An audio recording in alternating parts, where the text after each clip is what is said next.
बाबासाहेबांना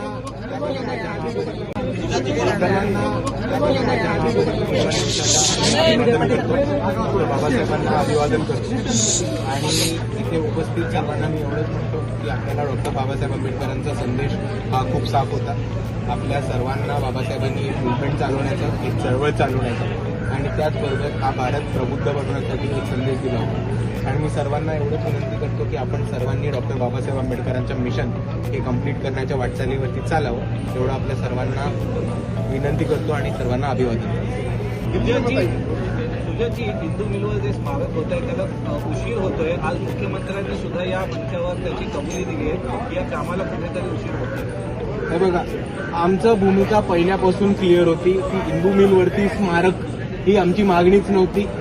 आमची मागणी नेहमी कायम होती की एक थिंक टँक आणि एक रिसर्च सेंटर डॉक्टर बाबासाहेब आंबेडकरांच्या नावाने चालू केलं पाहिजे. आपण महाराष्ट्राला शाहू फुले आंबेडकरांचा महाराष्ट्र म्हणतो, पण एक स्मारक बांधून किंवा एक पुतळा बांधून तर बाबासाहेबांना अभिवादन नाही होत. तर बाबासाहेबांचे विचार आहेत. बाबासाहेब एक मल्टिपल PhD होल्डर होते आणि त्यांनी सर्वांना प्रबुद्ध बनवण्यासाठी किंवा एज्युकेशनचं महत्त्व दिलं होतं. तर बाबासाहेब आंबेडकरांना खरं अभिवादन हेच राहील की एक दर्जेदार क्वालिटी रिसर्च सेंटर जे इकडच्या ऑक्सफर्डला, केम्ब्रिजला किंवा परदेशातल्या किती पण थिंक टँक्स किंवा रिसर्च सेंटरला टक्कर देऊ शकेल असं क्वालिटी एज्युकेशन आणि रिसर्च सेंटर हे हिंदू मिलच्या तिकडे उभं राहायला पाहिजे. आमची पहिल्यापासून मागणी होती. स्मारकची टाळाटाळ चालू आहे ती चालू देत, पण तिकडे खरं एक रिसर्च सेंटर आणि थिंक टँक उभं राहायला पाहिजे. सर, तुम्ही शिवाजी पार्कात जाऊन आले, जे असं अनुयायी आले आहेत त्यांना अनेक त्रासांना समोर यावं लागलं, त्याचा तुम्ही आता आढावा घेतला.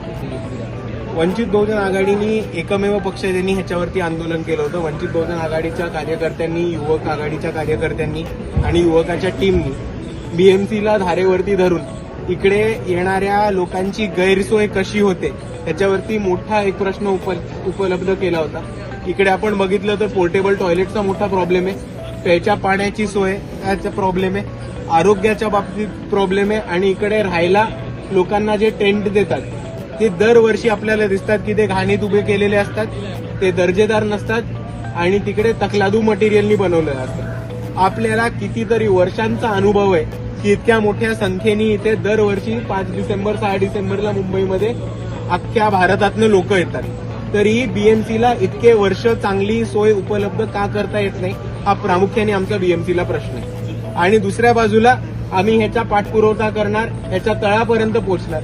जिकडे जिकडे पाणी मुरतंय, जिकडे जिकडे पैसा मुरतोय तो सगळा शोधून काढून या सगळ्या अधिकाऱ्यांना धारेवर धरणार. यंदाची कशा पद्धतीत सोय करण्यात आलेली आहे? तुम्ही जाऊन आलेले आहेत, आता सध्या कशी परिस्थिती? आता सगळ्यांना सांगतो ना मॅम, पोर्टेबल टॉयलेट्समध्ये प्रॉब्लेम आहे, तिकडे फ्लशिंगचा मोठा प्रॉब्लेम होतो, तिकडे आतमध्ये पाणी येत नाही, प्यायच्या पाण्याची सोय आहे तिकडे अजून कुठेही जार्स म्हणतात पण जार्स दिले जात नाहीत.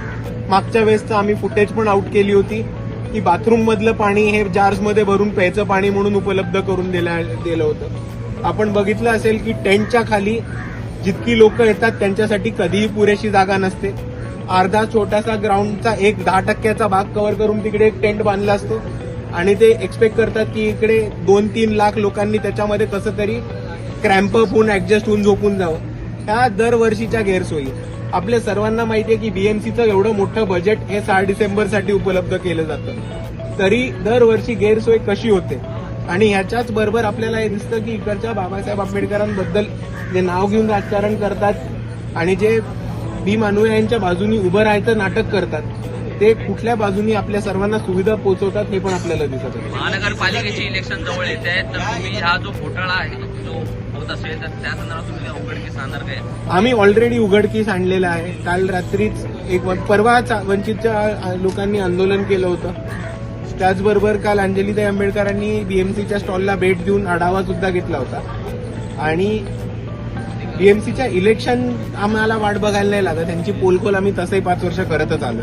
एकंदरीत या विधानसभा निवडणुकीमध्ये वंचित बहुजन आघाडीला आलेलं अभ्यास किंवा इतर चळवळी असतील किंवा संघटनेला राजकीय अस्तित्व धोक्यात वाटतं का तुम्हाला? असं काही नाही, आम्हाला राजकीय अस्तित्व धोक्यात नाही वाटत आहे.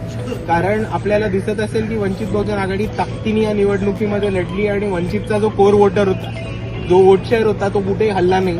उलट आपल्याला तो लोकसभेच्या तुलनेत वाढलेला दिसतोय. तर संकेत धोक्याचे वगैरे कुठे नाही आहेत.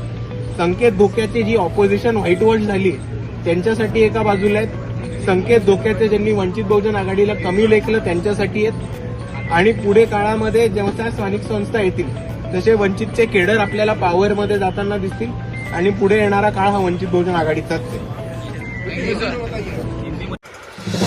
नवीन घडामोडी पाहण्यासाठी आजच आम्ही मुंबईकर 24 तासला लाईक करा, सबस्क्राईब करा आणि अपडेट रहा.